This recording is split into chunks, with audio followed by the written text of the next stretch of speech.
Okay, so how to set up OctoPrint with PrusaSlicer. So what you need to do first is grab your IP address. So I'm just going to copy it here.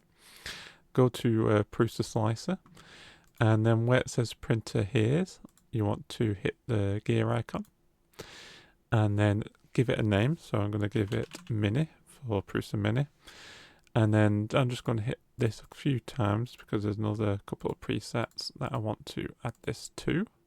So you might want to do this as well. Oh, no, I've already done that one. Which one haven't done? 6.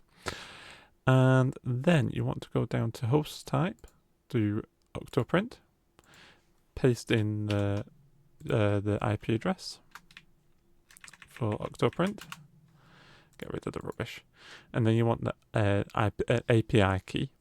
So you want to go back to OctoPrint and then go to the gear, not the gear, the spanner icon. And then you want to go to application keys, and then you want to give it a name. So I'm just going to call it Mini, and then generate. You want to copy this and then just close it and then save. Then go to PrusaSlicer again and just paste this in, and then you can do a test and it will say you're connected, and then you can just hit OK. And just discard that because that was my other settings for print what I'm about to do.